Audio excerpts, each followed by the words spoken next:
Okay guys, pick up where we left off in the previous video. I just want to show you how to use the polygon shape tool to create a black filled triangle with a white stroke, 3-point weight. So what you have to do is go to this little family of the shape tools, choose polygon tool, and then up here where it says sides, we want to type in 3. It defaults to 5, which gives you a pentagon. We want a triangle, so we want 3 sides.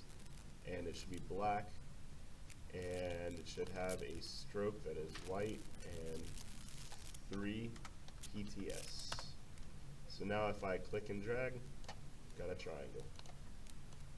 The next thing that we're using is the move tool, which I've already started to kind of mess with these different things, and I have mine set to auto select. So that means when you click on something, it automatically chooses that layer. Normally you wouldn't get that. So auto select layer.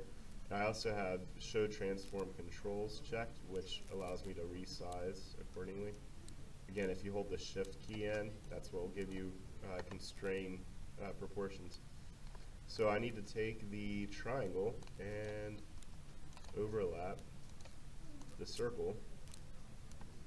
And it says change the layer position of the rectangle and move the shape with the move tool to make it overlap the other 2 shapes. So right now it's underlapping these. I'm dragging it over here because I want to show you. I will use the move tool like it said, but I want to show you how to make that overlap the others. And all you do is you go to layer.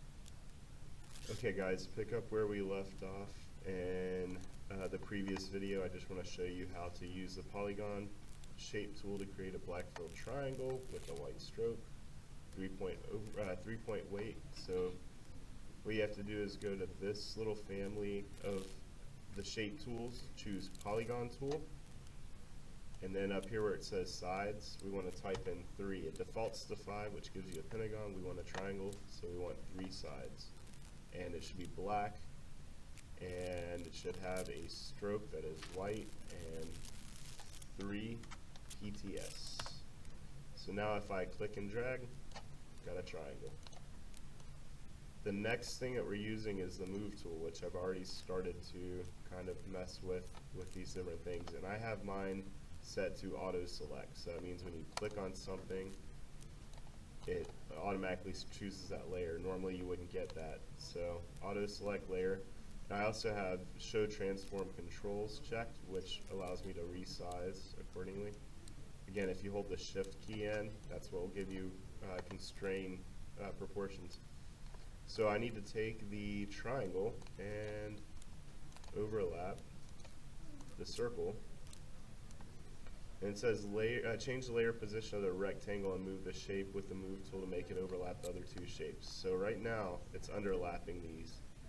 I'm dragging it over here because I want to show you. I will use the move tool like it said, but I want to show you how to make that overlap the others. And all you do is you go to layers. The top layer is going to be the one that is the one that's up front, and the bottom layer is all the way to the back. So if I take rectangle 1 here,